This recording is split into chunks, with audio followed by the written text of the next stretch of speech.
Hey everybody, and welcome to Don't Copy That Floppy, your weekly video game news podcast, broadcasting live on Fridays, 7 to 8 p.m. Eastern Standard Time on twitch.tv/DCTF podcast. It is Friday, March 2nd. I'm your host, Lex, and I'm joined by my co-host, Booge. And we're going to be talking about all kinds of gaming news this week. A lot of it's really short, but let's give a quick summary for the listeners or viewers at home. So they're sitting by their fires. Yeah, with their old-timey radios, waiting for FDR to come on later. Yep. So first we're going to be talking about a really, really skeezy game. Just the skeeziest of games. And it's not Detroit Become Human. Somehow it's not. No. After that, we're going to be talking about companies buying news outlets in a very interesting sort of pseudo-monopoly going on. Yeah. Followed by the ESRB labeling stuff, doing what they do best. Followed by a GDC roundtable that nobody asked for. Followed by President Donnie Trump being a butt. Followed by a really bad port. And followed by a port that we're all hoping to get that could be amazing. Truth be told, the last story in our lineup is really just there because I want to believe that it's true, not because there's any reason to believe that it's true. Yeah. And then we're going to round out the show by talking about games that have just come out and games that are about to come out. So, let's start with skeeziness. Start with the sleaze. You ever heard of Super Seducer? I have now. You have now. Super Seducer is a full motion video game on Steam in which what does he refer to himself as? A pickup artist? Is that it? I Is think that so. The term that he uses? Decides that he's going to teach you, the humble gamer, how to pick up women and get them to sleep with you.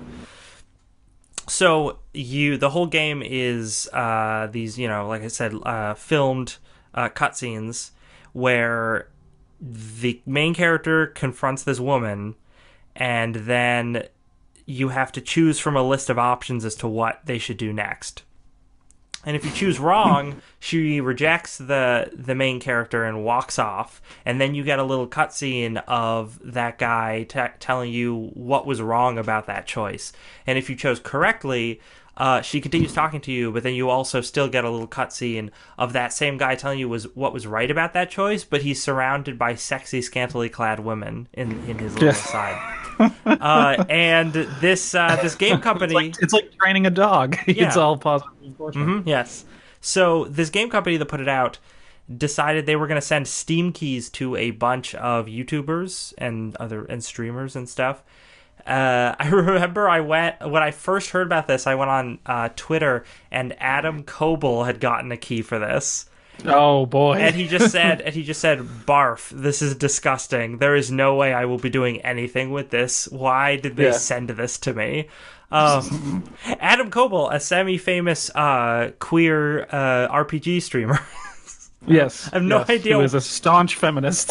Yeah, I have no freaking clue why they thought he was a good person to send that code to. But, so, and then a lot of other YouTubers, I watched some of Pro Jared's video on it, which was pretty much just him saying, like, oh, this is disgusting. Whatever you do, people out there, don't buy this game. It's horrible. And just highlighting all the terrible, skeezy things about it.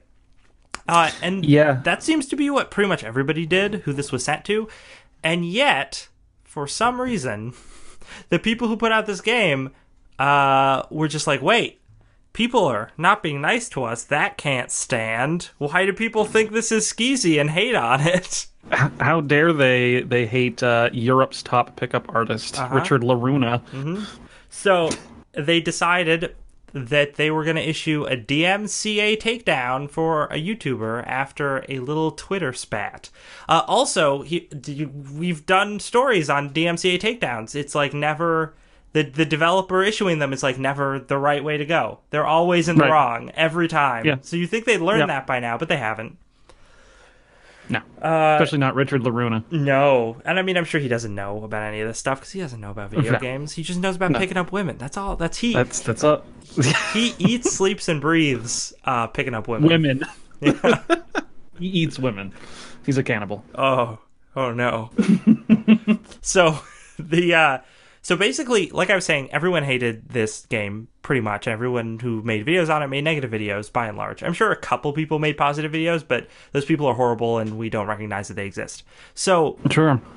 One person who made a negative video, Chris Hodgkinson, I am Patty Jack, which is his YouTube channel, has an ongoing series called "This is the Worst Game Ever." So it's a series where every game that he plays he refers to as the worst game ever. So obviously there's some hyperbole there. Yeah. But he decided to put Super Seducer in there because he had gotten the free code, and Super Seducer is quite bad. So he did the video, and then he got in a Twitter spat with Loruna. And that's what led Richard Loruna, to issue the DMCA strike. There is some interesting, sort of interesting reasoning for why he issued it. Because it wasn't just because the video was negative, but it was something about how he needed to sort of preserve his pride and his manhood. It was very weird rationale, but it's exactly the rationale I expect from a pickup artist. Europe's top pickup artist. I'm sorry, I keep forgetting. Yes. Which must infer that I wonder who America's top pickup artist is, or Asia's top pickup artist. Oh my gosh.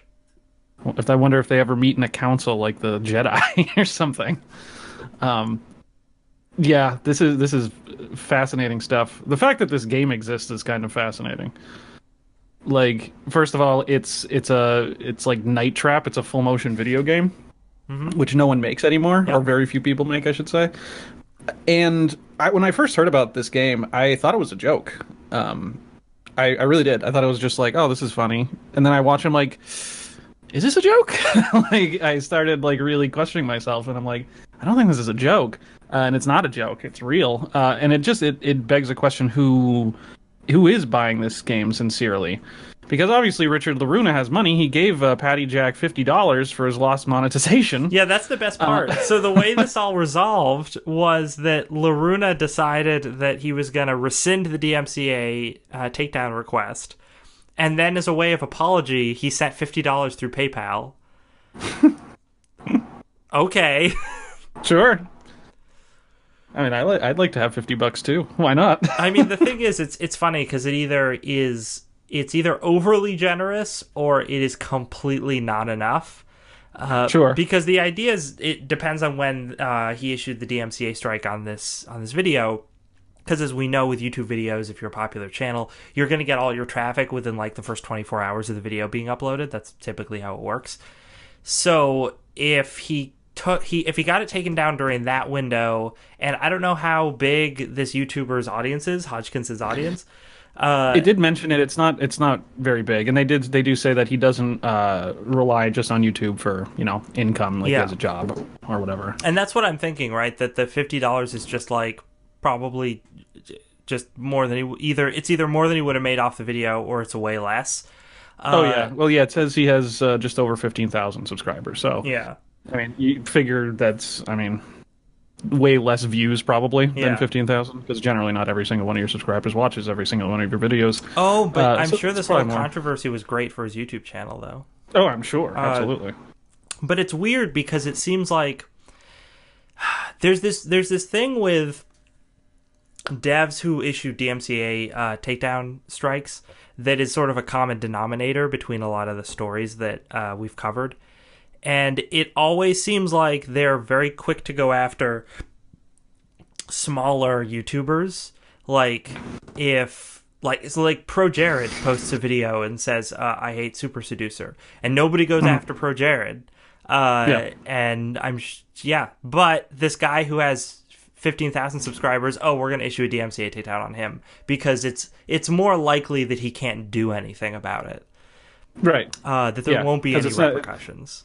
is not going to have to deal with PewDiePie's lawyers. You Yeah. know, like it's just this random dude. So that in itself is spineless and exactly what I would expect from a professional pickup artist. Europe's top pickup artist. Europe's top Richard pickup Loruna. artist. Yeah, it's I wonder. I didn't really look into much of the game. I don't know who it's made by, or if like Richard Loruna is directing it or something, or directed it, I guess. I I wonder how much he knows about video games, or if he's just like a Tommy Wiseau character, or he's just like, I'm gonna make a video, one of those video games, to sell my books about how to be sleazy towards women. Like, I don't know. Like, that seems like the kind of thing that's going on. Yeah, I assume that was the motivation behind this game, is to try Yeah. to try and market something else, or market the the celebrity of this person to people, not to actually make a particularly useful video game. Right, yeah. And it upsets me that he has enough money to make a video game, because that means that a lot of people probably buy his products as it stands, which is really unfortunate for the world. And the guy, the YouTuber, did mention the thing that kind of started the whole thing is that, like, in his video he said something along the lines of, "Hey, if you just act like yourself in front of women, then and they act like themselves, you'll have a better chance and like be a normal person." Like, to which Richard Loruna does not believe that is not his worldview when it comes to meeting a significant other. And so, if there's anything to take away, is Hodgkins's advice: just act like a normal fucking person, Yeah, and no matter who you're trying to pick up, or don't even try to pick someone up. Just try to just be yourself, and then if they find that interesting, then you're off to the races. that's pretty much how you meet and start relationships with people in the real world when Yep. you're not the extremely creepy pickup artist. I'm sorry, Europe's top extremely creepy pickup artist. Europe's top creepy person. So we have spent, there's actually kind of more to talk about with this story, but honestly, I don't want to. I'm done talking about Richard Loruna. It's just gross. Let's talk about this Reed Pop company. Reed Pop. This is from the Rolling Stone. So PAX operator Reed Pop buys Eurogamer parent company Gamer Network. Reed Pop produces games and pop culture live events like PAX, New York Comic Con, and TwitchCon. Now it's expanding beyond event production and adding the Gamer Network to its portfolio, it announced today. The Gamer Network is home to a number of video game publications, community sites, and YouTube channels, including Eurogamer, Rock Paper Shotgun, VG247, and GameIndustry.biz. It also organizes the UK's biggest games event, EGX. This is some inside baseball, really deeply nerdy shit. So I found this interesting, but I think for a lot of people they'll just be like, whatever. But this is a pretty big acquisition in terms of the kind of editorial stuff that these sites put out. I mean, in my mind, Eurogamer is like one of the most reputable media outlets out there in the industry. Probably the most honest reviewers out of like the bigger websites, and they're super, super harsh and critical. They have really tiny font for some reason. Rock Paper Shotgun's a great site that I've been following for a long time. They're very cynical, very British, and focus on PC games mostly, which is what my interest. I don't go to VG247 that much, but GameIndustry.biz is like the real. That's like the real dope. Like if you want to know, like I said, inside baseball, really like noodly industry shit, GameIndustry.biz is where you go for that stuff. So. I just find this really interesting. I've never heard of Reed Pop, and apparently they are already kind of like a conglomerate. If they do like live events like PAX and Comic Con, TwitchCon, that's pretty huge. And then they scoop up all these European and British media outlets. It's interesting. I don't they like the I think the chief editor at Eurogamer mentions that like it's not going to change anything about their editorial, or even their marketing or anything like that in terms of how they operate. But I just found it interesting, at least a little bit. I think that it's something that that happens with a lot of media outlets outside of video games that we see on a semi-regular basis. And I don't know why I never thought about it happening with video game media outlets, because they're not fundamentally different from any other kind of media outlet. But it bothers me only because I want Eurogamer and Rock Paper Shotgun and Video Games 24/7 and GamesIndustry.biz to be in competition with each other. Sure. Because they're like, GameSpot and IGN, they're just trash. All right, like we're not. There's no hope for them. GameSpot's not that bad. There's no hope for them. But it's funny because all the game publications that are owned by this company are all the ones that I like the most. So it bothers me that the ones that I think are all the best are not in competition with each other, because that's where I feel like the competition should be. But I do think that these sites. Well, first of all, apparently they're all under the Gamer Network, which I didn't even know that was a thing. But I also feel that these couple that they mention serve very different kinds of things. Like, I never really think of Rock Paper Shotgun being in competition with GameIndustry.biz. They serve kind of very different audiences. But I know what I know what you're saying. Like, it's unfortunate if it's like we all have to play together now, and then that leads to a more homogenous environment. Yeah. And that's, with those publications in particular, that's not something I want to see. Because I've already seen, IGN and GameSpot, they're basically the exact same website. More or less. It's really hard to tell them apart. And they're neither of them. And they're very incestuous with their employee. Incestuous with the way that they just kind of trade off employees constantly, and like people that work at IGN and GameSpot just kind of switch places. So it's I know there was already no hope for them. Polygon gets it right like half of the time. Polygon has some serious problems, but every once in a while, actually like this week, I'll read a story from them where I'm like, hey, that's like real reporting. Good for them. Sure. And it's like sometimes I'm like, all right, we can get it. You have opinions. Yeah. Kotaku has Jason Schreier. So Kotaku basically exists in my good graces because it has a couple of really fantastic reporters that work for it, but I think overall the site is like not that great. It's usually just a bunch of like clickbaity shit. Yeah. And then every once in a while Jason Schreier actually gets a scoop. But yeah, so this is interesting. Just goes to show you, it's one of those things where it's like, in all industries, in all media industries, this is, like you said, this happens all the time elsewhere. But it's one of those things that you just don't even realize it's happening sometimes, because you're like, a lot of people just think of the singular sites. They don't think of the big, corporate mothership above it that actually owns everything. Sometimes it's kind of, so it's interesting to pay attention to this kind of stuff. Yeah. It's important. It's important to know who pulls the strings. Yes, who watches the watchers. Pull the string. Pull the string. Eddie. Ed Wood, best Tim Burton movie? Probably, yes. Yeah, it absolutely is. Absolutely is. It's also the Tim Burton movie no one's ever heard of. But let's move on to the video game stuff. The ESRB. The ESRB. The ESRB.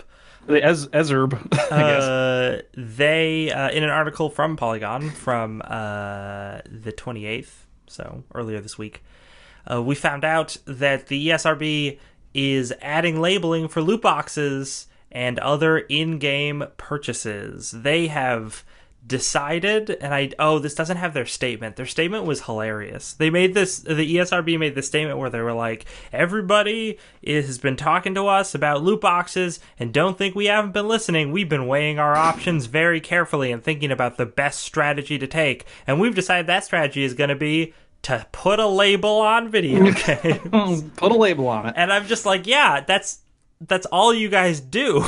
Yeah, that is your job, is to put a label on things. What else? What other thing would? What else would you decide on? But even the way they're handling this label is the most lazy, hackneyed way to do it. which is another reason why they obviously didn't actually put any thought into this. They just eventually they decided, I guess there is some pressure. We should probably do something. And because the way it works is there's going to be just a label on the back of games that says that there are in-game purchases, and that is going to be a separate box outside of the box that's next to the actual rating label. Which is super annoying because the rating label already has a box next to it that lists the things in the video game. But yes, there's going to be another box next to that that's going to... I guess it's worse than blood and gore and nudity and all that. I guess. It needs its own box. Mm-hmm. That's just going to say there's in-game purchases. But the problem is it does not differentiate between DLC or loot boxes or any other kind of in-game purchase. They all get the same in-game purchases label. So that means every video game will have this label. I mean, there are some that won't, but every AAA title, certainly. Pretty much. At which point, what's the use in the label? It's just It's just an extra thing that gets slapped onto every box. Mm-hmm. Yeah, it's I mean, outside of like Nintendo, all AAAs, a good handful of non-AAAs. Well, not even outside of Nintendo now, because Breath of the Wild had its 2 DLC packs. Mario had its Luigi Balloon DLC pack, so those games would get that label as well. Because like the labeling for DLC is stupid to me, because it's like, what about...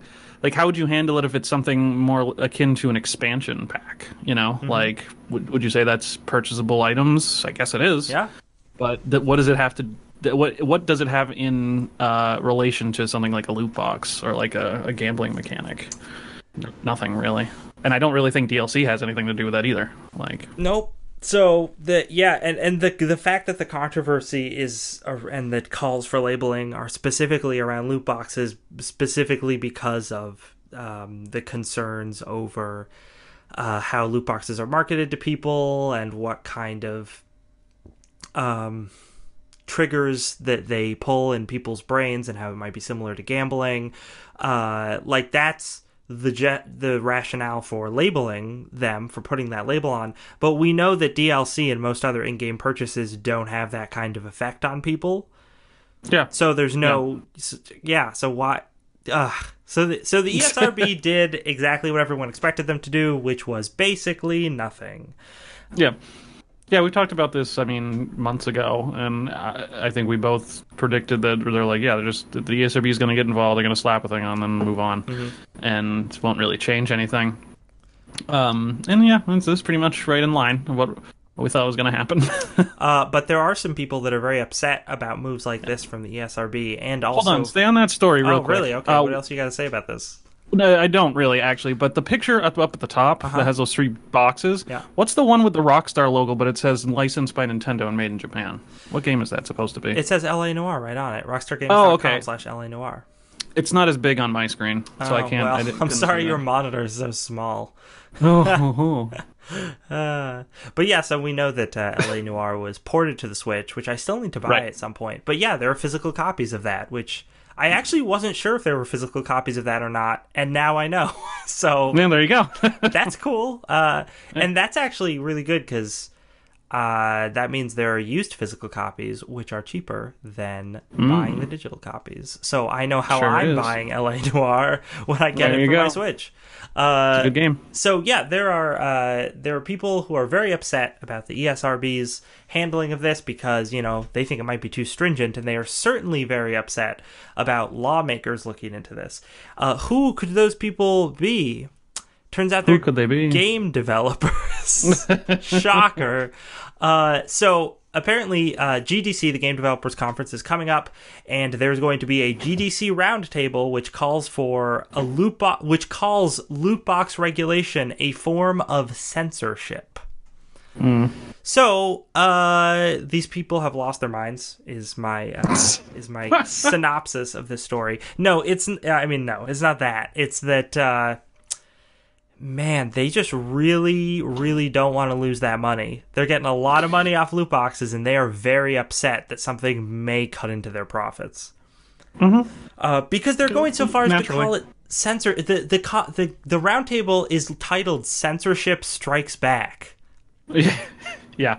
Like, they're being purposefully, like, reactionary and hyperbolic about it because they want people to get up in arms about it because they don't want to lose money. I assume that's their motivation here. Let's see. Shall I read the little blurb about what they are? Yeah, go for it. Their description of the... I think it's their description of what the conference is going to be. So, global gains against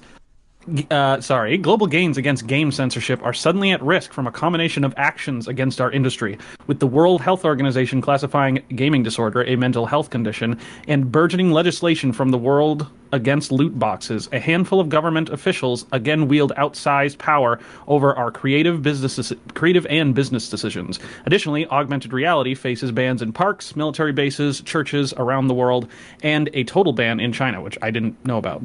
That is kind of crazy.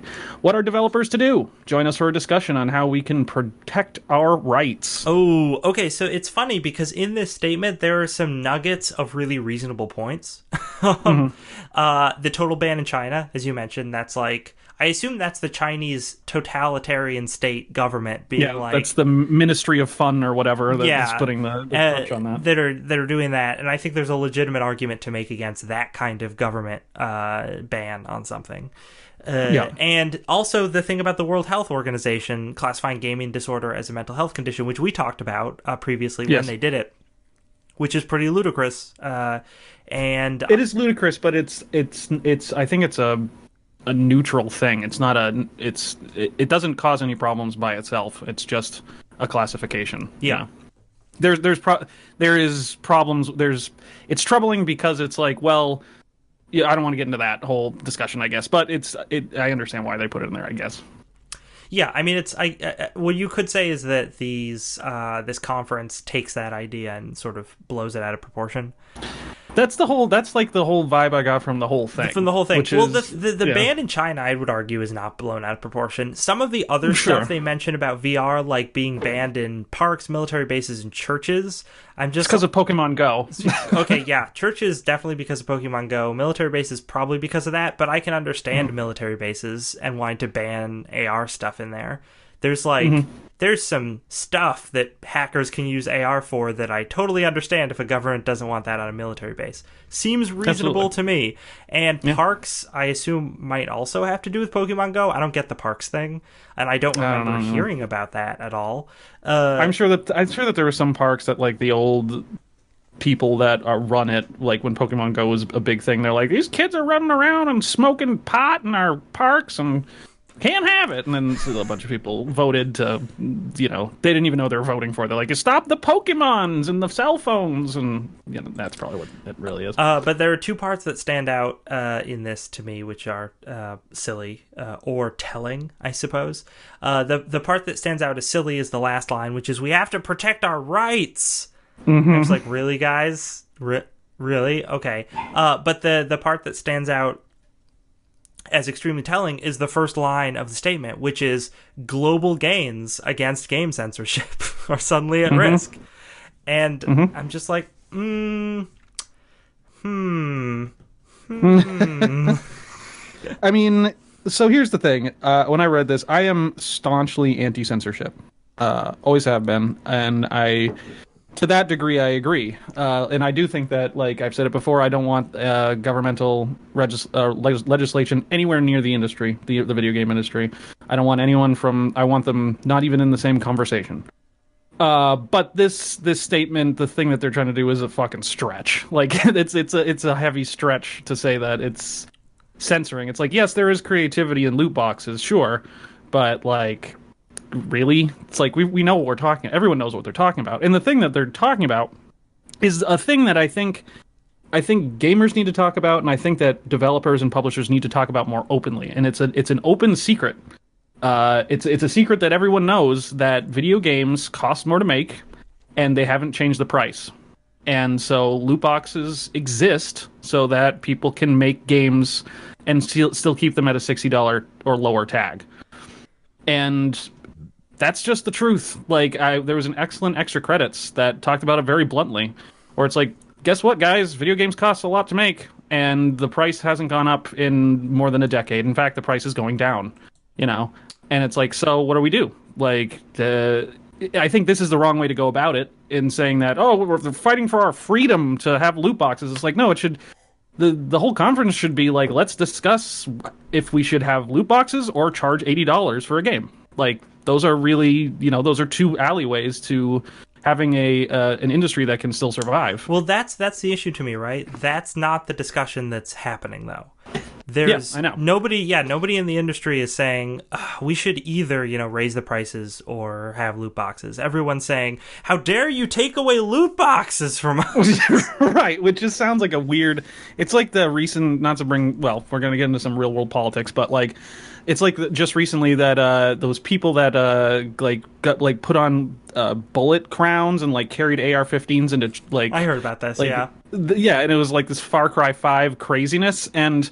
I'm like, that. It seems like that's just like a rubber band reaction that I don't think any of those people believe that shit. I think they're just doing that because they want to say something, but they don't want to say the thing that they actually want to say, And I think this is the same thing with this conference, where it's like no one wants to actually talk about the elephant in the room. They want to say that the government's going to take away our loot boxes, and that equals our creative freedom as well. So yeah, it's unfortunate that they can't have that conversation, and instead we protect our rights. So the start of the next paragraph in this article is fantastic. It's the GDC painting the games industry as a victim in this ordeal is not likely to sit well with those who are already anti-loot box. For those unaware with the ongoing controversy, loot boxes in games have been accused of using the same predatory psychological tricks as gambling, and various governments have already moved forward with legislation to regulate and restrict their use. The games industry has pushed back against this and has been widely criticized in its attempts to do so. It also mentions that the Star Wars Battlefront subreddit thing, where it was the most downvoted Reddit comment in history when they tried to defend their use of loot boxes and how their game was pay to win. This is to call it censorship and to say they're taking away their creative freedom is ridiculous, because these developers, no one's stopping you from putting this stuff in the game. In fact, these regulations would probably make it so that you have to put the stuff in the game and not put it behind a paywall. So, If anything, you would be more free to show off your stuff. But they obviously don't see it this way, and it just seems very, very blatant that the reason why they don't see it this way is because loot boxes make a fuck ton of money.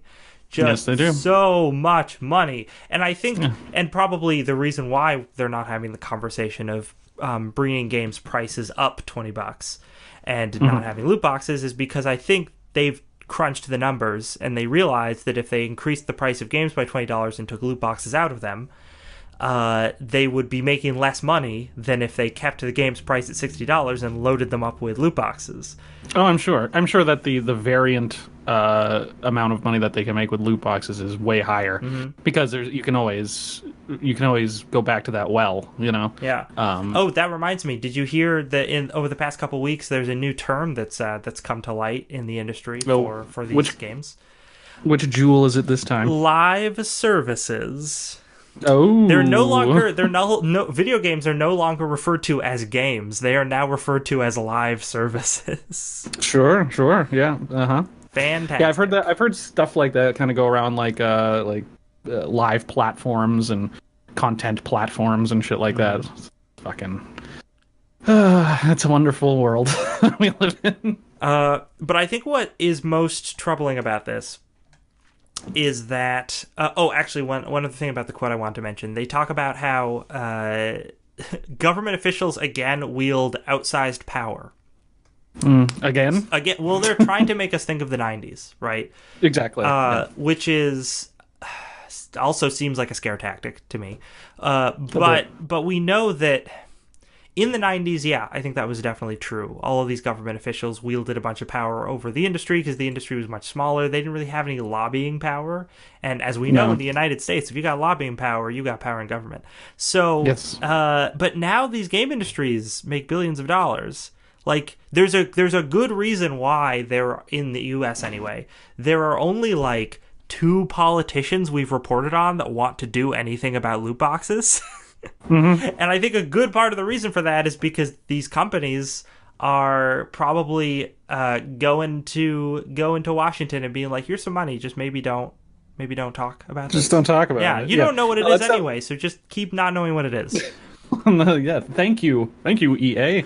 You're right. No, that's definitely that's definitely what's happening. I also think that the voting constituency, by and large, in the '90s, didn't have a fucking clue what a video game was. Yeah. And that's definitely changed. I think that the large, I don't know if I'd say more than half, but a huger portion of the voting constituency across the board has a grasp of what video games are and what they aren't, so I think the other big difference in the way this is any kind of regulation here is going down now as opposed to the 90s is in the 90s you saw a top-down approach to this regulation where it was kids were playing these games, they loved them.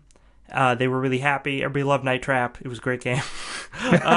And then people in the highest seats of power decided that it was bad and that they should do something about it.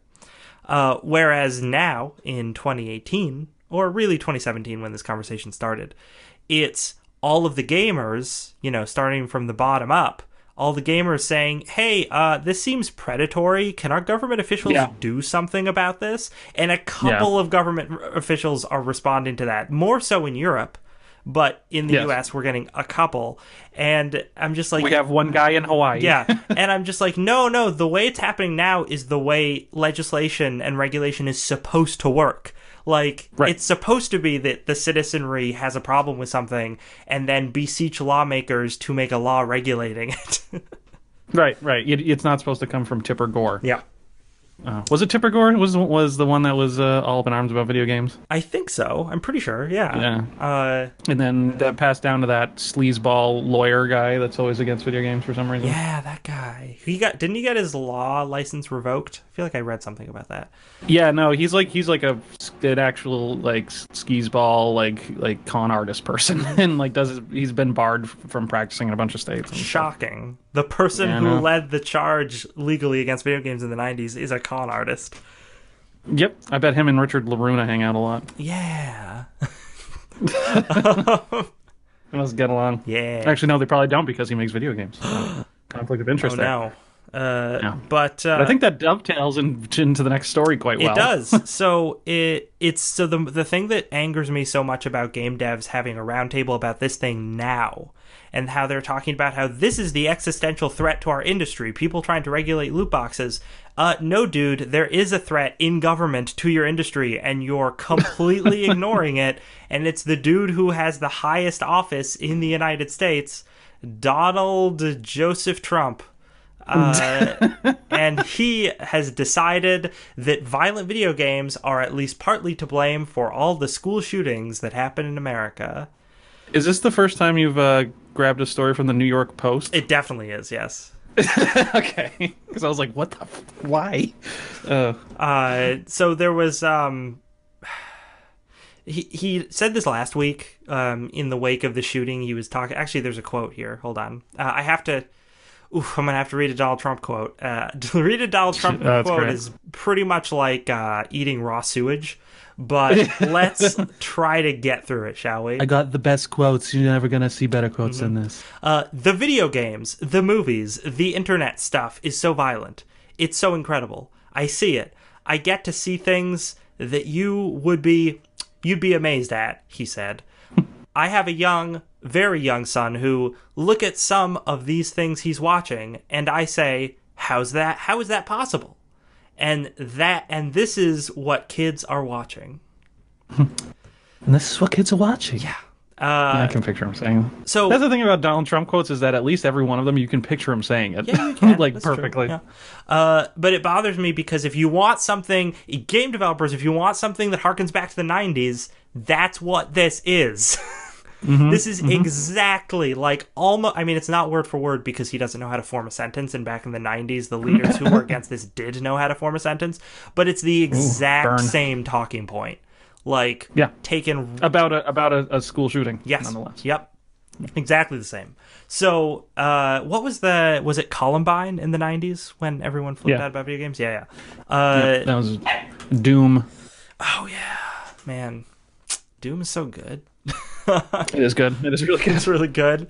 But it's just, man, like that. Yeah, that is a threat to the industry because this is a dude who can just sign an executive order that can make video games really hard to sell or market, and could take a huge chunk out of the industry profit. He also talks about how maybe is this quote in here too? I think it is. Let's see. You rate movies for different things. Maybe you have to also rate them for terror, for what they're doing and what they're all about. It's hard to believe that at least a percentage of, maybe it's a small percentage of children, this doesn't have a negative impact on their thought process. These things are really violent. So here he's talking about movies and video games, I think. But he's saying, like, movies have ratings for things. Like, why don't video games have ratings for things?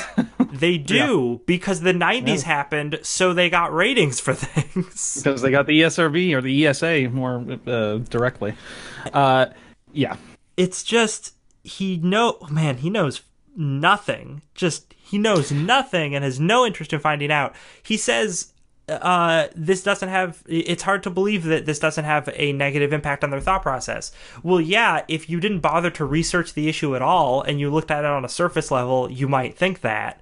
But if you did any research, you'd look into the mountains of studies that have come out in the last 25 years that all disprove the myth that they have a negative impact on thought process. Yeah. I thought it was so funny. I read this, I heard about this story and I read the one that you sent and stuff, and I was like, Jesus, I was writing about this stuff when I was a freshman in college, like writing papers in Psychology 101 disproving this shit. Like the research I did as a fucking 18-year-old found that, like, no proof that this shit was true. Like, and that was like a decade ago. And this shit, it's still coming up. Couple of interesting things. One, I did a bit of research because when he said that he was going to meet with video game execs, that's the other. That's the new news that we got from today, because he made all these statements last week. But the new news is that he's decided he's set up a meeting with video game executives to discuss the issue. Right. And I thought to myself, like, what executives? Like, is Bobby Kotick going to go there? Like, is Todd Howard going to show up? Randy Pitchford going to be there? Is Randy Pitchford going to show up in a Hawaiian shirt? Like, what does that mean? And I did a little bit of research, and his brother, Robert Trump, sits on the board of directors for ZeniMax Studios, which I found very interesting. Those don't know, ZeniMax Studios is the parent company for Bethesda. And all the games that they publish. So I immediately thought, once I figured that, I'm like, I know how this went. He needed some kind of deflection from the school shootings and the gun control debate. And he was looking around, he's like, well, what can we blame this on this time? And they're like, well, we got video games. That's always a sure ringer for the flyover state elderly. And he's like, my brother does things in the video games, and like gave him a call, and that he's probably going to go meet with his brother. Yep. And that's going to be the extent of it, because that's his idea of a video game exec. He's a guy that sits on the board of directors at ZeniMax. And to be fair, that is the silver lining to this whole story, is that he's not actually going to do anything. No. And that's the shitty thing about this story, that we even have to talk about it, because us talking about it is it doing what he wants, which is it's a fucking deflection. It's a deflection from things that actually matter. It's not talking about the gun debate. It's not talking about the fact that a bunch of fucking kids get murdered all the time with automatic fucking weapons in the United States. It's just saying, oh no, pay attention to this for a little bit. Pay attention to video games. Yeah, video games are bad. Yeah. Pay attention to that shit for a little bit. It's a deflection tactic, and It's gross, as most things that politicians do Though I will are. point out that us covering it, even it being a deflection tactic, bothers me far less because we're not. Because if you're like NBC News or ABC News, right, and you're covering this, you're taking away from time that you could be talking about real issues pertaining to gun violence. But we're taking away from time that we were going to talk about Diablo 2 remakes. Yeah. So I don't feel as bad, right? That's a very good point. We could be talking about like the Sonic the Hedgehog or some shit. Yeah. Yeah, no, but yeah, for like the big news outlets, it sucks because not even like the gun control debate. Anything more important? Like I don't know, the fact that Flint, Michigan still has poisoned water, or like the fact that like LGBT rights are being eroded. Like anything really, instead of fucking digging up this old clam from the '90s, in which I don't even think. I mean, like I said before, the constituencies change. I don't think this message, even as a deflection tactic, is going to be as effective. It's like, you're going to get the old people that live in the middle of Kansas or whatever that don't know what electricity is. But, like, I think that the majority of people have even if you're not a gamer, even if you don't play regularly, people over the age of, like, I don't know, like, anyone under the age of, like, I don't know, 75 knows what Mario is. They have a mental image of what video games are, probably. Now the one thing I will say, there was a story this week that I didn't want to dwell on it, so I ended up putting an article in the rundown. But it's an interesting little ancillary thing to this, which is that there's a kid, I don't remember, Illinois, who was there was a drill at his school or they had time off because someone had made a shooting threat, and it was right after the shooting in Florida, so a lot of people were like, well, we got to take this seriously, but it seemed pretty obvious that it was someone pulling a prank. And he was very upset about it, so he went to social media and posted a short video in which he said, if you don't, we should be in school. If you all are going to make such a big deal about school shootings, then I'm going to make sure there is one. Something that is an obvious joke. Like there's like obviously he's not going to do anything. Anybody watching that can see he's not going to do anything. But law enforcement got called. He got arrested. He went before a judge, and the judge said, "Hey, you know what your punishment is going to be? I'm not going to send you to jail because you were obviously just making a joke. I'm not going to give you a probation. I'm going to make it so that you can't leave your house." Or maybe it wasn't even that. No, I don't think it was that. It was just that you can't play video games. Because video games you got grounded, essentially. Yeah, the judge essentially just grounded him. But he said, violent video games, if that's what's giving you all these ideas, then you're not going to be able to play them for the next 6 months or whatever. And that was one of those instances where, like, it's sort of a silly little minor story. But when you have the president coming out and saying stuff like this, other lawmakers who... in the 90s were probably on the side of getting rid of video games because they were old then and they're older now. But when, things where the things played out like they did in the 90s, those lawmakers were like, well, I guess I can't do anything about video games because we've decided as a country that we're not going to, or we're not going to come down harsh on kids for it. Now Trump makes these statements and you have those lawmakers being like, I can come down on people for this. Yes. Very nice. Right. Very nice. So that's my only big concern, really, with Trump making statements like this, is that other people who have this wrong-headed way of thinking, who see it as an actual endorsement of policy instead of a deflection, will be emboldened to then make these wrong decisions in legal rulings. And I think that's like the reason why the whole Trump presidency has been problematic. Pretty much. He says shit that he doesn't. He says shit he probably doesn't even have an opinion on. Yeah. And then a bunch of people that actually do have an opinion take it really fucking seriously. And it's like, that's why you got to be careful what you say when you're the goddamn president. I will. How much would you like to bet that he does not know or care what his son is watching or playing as video God, games? no. Yeah, he doesn't give a flying fuck. He doesn't know. He's just saying that because he's like, I don't know, my son might have watched a movie with shooting in it one time because, they're probably... He doesn't know. Yeah. No, totally not. I mean, this is the guy that says that he doesn't use the internet. Like, or not that he doesn't use he doesn't have a laptop, I think is what he says. Mm-hmm. Like, he still gets like newspapers sent in, magazines and shit. And it's like, the dude's in his 70s. Like, it's, you know, he doesn't know what the hell's going on. And so, I don't know. It's like, and yeah, I oftentimes wonder what he actually has an opinion on, like actually feels anything for, instead of just saying things. But that's the case for most politicians, actually. Mm. Well, I don't want to get too much farther into Trump's psyche, because that is a dark path indeed. It is. Instead, we have our own podcast about that. Instead, let's talk about Chrono Trigger. Oh no, Chrono Trigger looks like shit. I mean, looks awful on PC from Jason Schreier. Square Enix, kind of stealth released Chrono Trigger on the PC a couple days ago, and it looks awful. And Jason Schreier writes up. He says, excitement for the surprise Steam release of Chrono Trigger quickly turned into dread today as fans realize that this port, like most of Square Enix's PC ports, looks like garbage. Why has Square had such a hard time getting this right? No, Square hasn't replaced all the character models and washed out sprites as the company did for Final Fantasy V and VI, but this is a straight port of the mobile version of Chrono Trigger, and the developers didn't alter the user interface to or font, leading to hideous results. So that's actually not true. I did a bit of further research. This is actually, technically speaking, they made this code specifically for the PC version, but it doesn't matter because the fucking font does not match up with the art at all. Yeah, I'm showing that image on screen, and man, does it look bad.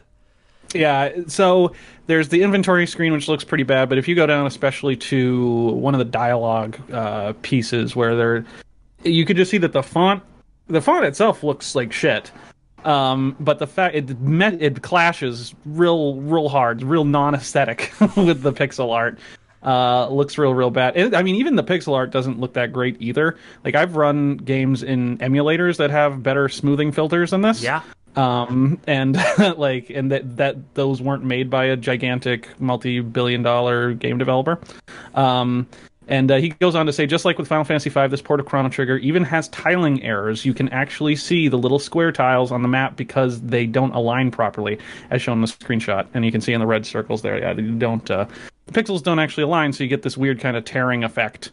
Don't look too good. Oof. Yeah. This is such simple stuff, but Square Enix just didn't. They just were so lazy about this, as they have really been were. with most of their ports. It's just really disappointing. So the most egregious one, the one that people really had a tough time with, and I agree with them having a tough time with, was the port of Final Fantasy VI that came out last year or the year before, couple of years, and it looked worse than this because they actually changed all the sprites and it kept like the same background, so it was just like this fucking eyesore for a game that, you know, looks amazing with the pixel art. And he goes on to say, and I found this interesting. He says it's all a disaster, and it's possible that Square Enix isn't even aware that fans have problems with it. In September of last year, when I brought up the FF5 and 6 ports to veteran Final Fantasy producer Yoshinori Katase, he seemed surprised that North American fans had problem. Quote, I'm actually curious to know. I believe the port version, the one you can get right now, does use the more brushed up artwork that's a little bit more refined, he said. Quote, do fans want to see the older version that's not as refined? Is that the sentiment? And if you read the original article, Jason Schreier plainly says, yes, that is the sentiment. To which Yoshinori Katase says, he's like, noted. Well, I'll keep that in mind. So apparently, in the hollowed halls of Squeenix, they don't really see that. They don't hear the North American problem, and apparently, it's actually not that big of a problem in Japan. The Japanese don't mind these up-res things. It's just the Western audience apparently that has a real problem. Yeah, that weirds me out because I don't understand how just because you're in Japan, it's not like you can't see that it looks like shit. Right. It's not a different language. It's just it's pixels. I don't know. So what do you have a history with Chrono Trigger in particular? I played it a little bit, but I didn't have a Super Nintendo growing up, so it wasn't one of those games. But I played it in emulators, and yeah, I'm just when I heard initially that they were releasing it on Steam, I'm like, oh cool. I'll play the real version of it. And then I saw it, and I was like, okay, well, I guess I'll go back to my emulator version of it. Right. Yeah. That's actually the takeaway is that so for me, I'm a huge Chrono Trigger fan. I think it was the first JRPG I ever played. It's a very very important part of my childhood and my I don't know persona as a gamer. That's a dumb statement. I wish I could take that back. But you know what I mean. And I would say that the best way to play it is either. Well, there's a couple better ways to play it. Either the actual game card, if you have it, in a SNES, an emulated game, or actually probably my personal favorite is the on DS, because they did some really cool things. They integrated the second screen really cleverly, and it looks great. And I think they actually retranslated it a little bit better. Did a bunch of stuff to really make it good. So go play it on one of those. Yeah, it baffles me that they still have these problems when they come out with these re-releases. I mean, it's not like they don't do things right from time to time. They're not Konami. Right, yeah. Side note, Metal Gear Survive. Not doing too hot. Not doing too hot. That was actually a story that I was going to include and didn't, was the message, the possible message that the devs put in the game for Kojima. Did you see that? That's funny. I was like, it seemed like a bit of conjecture, so I didn't. It was newsworthy, but yeah, this Chrono Trigger business is it's ugly. Yeah, literally. I mean, it just seems like they want to probably devote as few people to the port as possible because they don't see it as very important. Sure, and I don't think you need to devote that many people to get it right. No, the game code's already there. It's not a remake, you're using the same shit. But what do you think the reason is? Because I did read that, like I said, the majority of the Japanese population doesn't seem to care about these kind of horrible looking texts and redesigns and shit like that. Why do you think it is that the Western audience is primarily the one that really gets upset about this? I mean, I want to assume that it's because the Japanese audience isn't playing this on Steam because they don't use Steam. They play the phone ports and the mobile ports and stuff, because that's what people in Japan play more than anything else. So yeah, they're not buying or playing this version. They don't care about this version. So apparently that was the truth with the Final Fantasy VI remake though, as well. That they didn't really because when that came out, a lot of the Western audience obviously freaked the fuck out over how bad it looked, and apparently it wasn't a problem in Japan. Mm-hmm. So I don't know. I find it interesting that they just don't seem to care. Maybe they don't have as well. No, it's stupid to say they wouldn't have as much nostalgia because I mean, it came out around the same time. Well, I think that it's like you were saying, the DS port of the same game was great and very clever, and I assume the reason for that is because the handheld market is bigger in Japan, and that's what people were going to play it on. So they put more time and effort into that port to make it good. It's a good point. Yeah, it's a good point. So. Yeah, I think that's all this is. The people who are developing or who are doing the port are not going to play it in the version they are porting it to, so they do not care what they're doing. I don't give a flying fuck. Yeah, I also think it might be a bit of. I mean, maybe this text looks better in Japanese. Yeah, that's another thing. It might be that there might even be a different font in the Japanese version. I don't know. Yeah, but yeah, it might look significantly better in a different language. Because that's the thing I find a lot of times with JRPGs and just Japanese games in general, is that the English font they end up using looks god awful. It looks so bad. And that's just because that's natural. It's not the written language they're used to, so they probably have fewer people that are kind of keen on what would look good from a stylistic approach. Yeah. So we are just about out of time, but I want to talk really quickly about this story about Diablo, and it's some conjecture. It's just an opinion piece from Polygon, because Polygon loves to have their opinions, and in this case, I agree with their opinion. Yeah. So basically, Blizzard, we reported on a couple weeks ago that Blizzard is hiring for people to work on a Diablo title, or project, rather. Or something to do with related to Diablo. And we were speculating about what it could be. We thought, well, it's probably not Diablo 4, because they wouldn't be making that now, but it might be DLC for Diablo 3, even though they've said they're not going to do more DLC for that. Or it could be a Diablo 2 remaster, because they did that with StarCraft, and I think it sold relatively well for them, so it might make sense. But now they posted to Twitter this fantastic little tweet that's a little 6-second video that is them with a Diablo head nightlight turning it off and on plugged into an outlet. And a lot of people saw that. Oh, and it said "Sweet Dreams" on it, which in itself doesn't mean much. But a lot of people saw that and said they're plugging it into a wall port. Does that mean they're making a port of Diablo? And they're switching it on and off. Switching it on and off. So I think a lot of people are speculating that there's going to be a port of either Diablo 2 or Diablo 3 to the Nintendo Switch. And that's what they've hired these people on to make.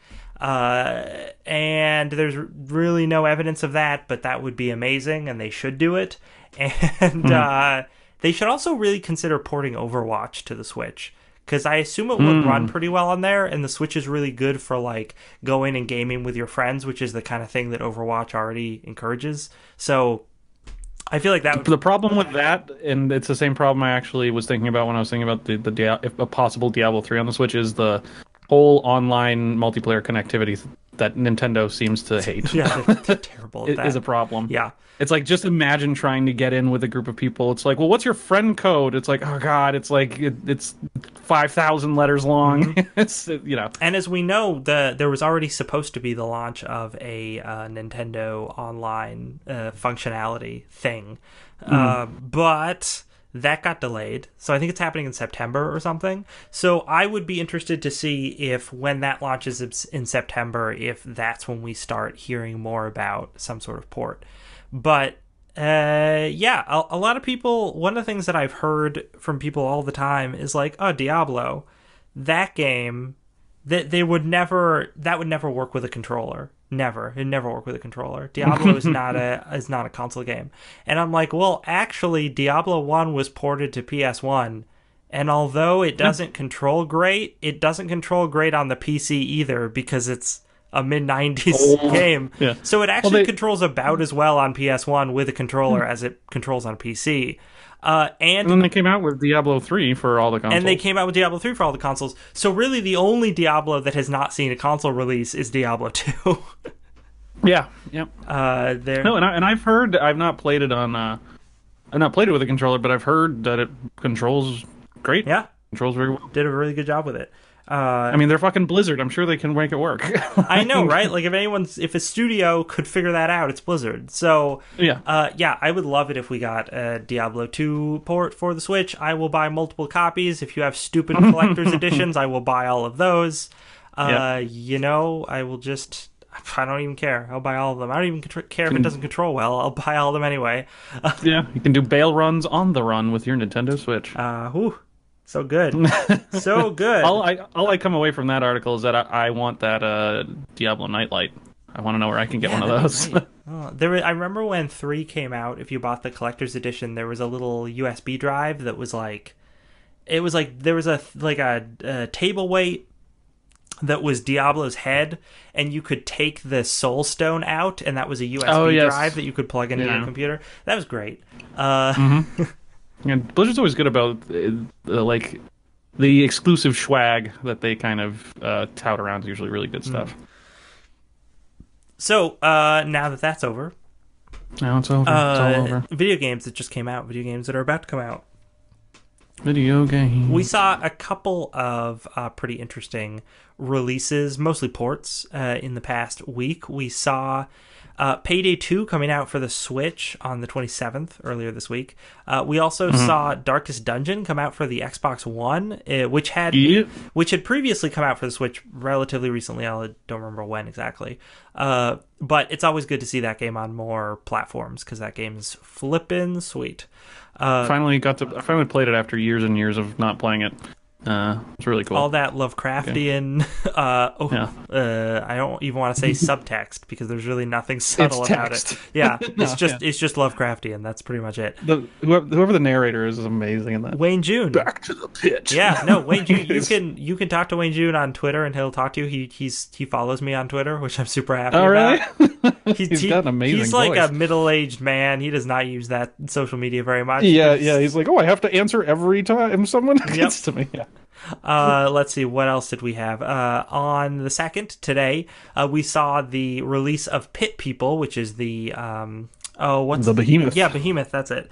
Their newest game, and that is the turn-based strategy RPG game, I believe. It looks like a combination of turn-based and like some RPG element stuff. Mm-hmm. I don't know. That's one of those. The Behemoth always has this problem is that I'm kind of indifferent on their art style. It's fine. I don't find it great or bad. But their games just take forever to make, and they talk about them for way too long. I feel like I've been talking about Pit People since I was like 20 years old. Yeah, no, I thought Pit People came out like 2 years ago. I didn't realize that it came out in early access 2 years ago, and it's just now coming out in its final version. But I just assumed that was the final version and that it's been out. Because they did the same thing happened with Battle Block Theater. Yeah, like, they just talked about that thing forever and ever and ever. And it would be different if they didn't make they make darling indie games. But there's nothing huge or sprawling about any of these games. They're just little darling indie games. So it's really weird that they take so long to make them. Yeah, I think they're a pretty small company. I mean, they probably are. It's just I'd assume that after you have that initial success with things like Castle Crashers, right? And I mean, Alien Hominid did pretty well for them. Well, they were already pretty, because it's one of the guys that founded Newgrounds. Because I've been following them all the way back since they were doing Flash games on Newgrounds. So they've always had success to one degree. Why don't I have no more people? Get some more people in here. Some more people. Then on the. I want to mention you skipped Moss, which is that cool VR game where you play a little cute mouse. Oh, that's that game. Nice. Yep. Which apparently is actually really good. I've heard really good things about it. Also, yesterday, it's not on the Wikipedia list, but I believe it was yesterday, maybe the day before, we saw the release of Into the Breach. Into the Breach. Yeah, that game, I've been playing it for about 10 hours. Fucking rad as hell. Game. So that game is it's from the creators of Faster Than Light. Subset games, yep. And Faster Than Light was sweet, but very difficult, very punishing game. Yes. And this game is a different kind of game, same art style, same fun pixel art style, but it's modeled after game. It's a tactics. Yeah, like a Final Fantasy Tactics type game. There's a tactics game with mechs from the Super Nintendo and PS1 era. Front Mission. Oh, was it Front Mission? Okay, yeah. I think it's Front Mission. I remember loving the heck out of that game. Oh yeah, it was super cool. That was a Squeenix game. Well, it was Square back then. Yeah. So the fact that Into the Breach feels like a send up to that genre, I'm very happy about that. That's what they chose to make. Yes. And I mean, I hear it is still very difficult. It's incredibly difficult. You have to. So I put it this way that FTL is light on tactics and heavy on strategy and crisis management. Into the Breach is very heavy on tactics and light on strategy and crisis management. Oh, so it's basically an inverted. It feels very much like FTL because it's still got the roguelike elements. If you lose your run, then you have to start over. It's a little bit more forgiving because your pilot, one of the pilots of one of your mechs, can be basically taken back out of time, and you get to use them on your new run with all of their upgraded stuff that you've had through that run, as long as they stay alive. So it gives you that little edge that you can go forward on your next run. But yeah, it's incredibly tactically. It's not complicated. It's actually very simple.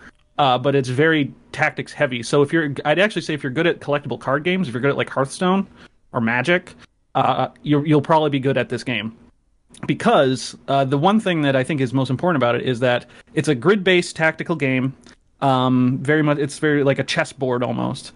But the big thing, unlike a lot of tactical games, is that it's almost entirely deterministic. There's no chances to hit or not to hit. You know everything that's going to happen, and it will happen 100%.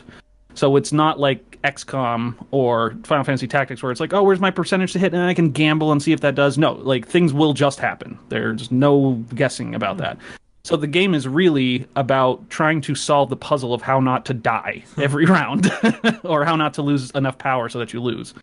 And it reminds me very much of like a game of Hearthstone, where you just have to keep all the rules in your head and what all the cards do and how to play them in kind of a deterministic puzzle to win. And so if you're good at that shit, and I'm not, and I still like the game a lot. So I mean, that's how good it is. Nice. So and it's written by fucking Chris Avellone of all people. Who was that? He's the lead writer on Fallout, Planescape Torment, Divinity Original Sin, like famous RPG writer, wrote all like the dialogue and stuff for this game, which I was like, all right, that's pretty cool. Yeah, I can dig that. Mm-hmm. Okay, cool. Well, that's pretty much going to wrap it up for us this week. We have gone way over time. And I said that we'd finish early. Yeah, that was... I told you were wrong about that. But, yeah, so thanks for listening. We have been Don't Copy That Floppy, a video game news podcast broadcasting live Fridays, 7 to 8 p.m. Eastern Standard Time on twitch.tv/DCTF podcast. If you want to follow us on social media, you can find us on Facebook and on Twitter. On Twitter, we are at DCTF podcast, as you may have guessed. You can also, if you want to check out our show archives, either check out our YouTube page, you can check out our iTunes, or you can go to chipbit.net, our amazing benefactor, and check out our show archive there and help support that channel. If you want to support us specifically, you can go to our iTunes and you can leave a rating and review. We always appreciate that. Or if you want to support us and you have all sorts of money and don't know what to do with it, you can go over to our Patreon page and give us some money every month, and it will allow us to do more things. So, things. Yeah, that was quite the show. We had to talk about Donald Trump and also pickup artists. There was a lot of Skeez in this show, unfortunately. In loot boxes. Yeah, so much. Ooh, so skeezy. It's been I feel slimy. Let's be done with this. And until next time, Chris, what do people have to remember? Don't copy that floppy.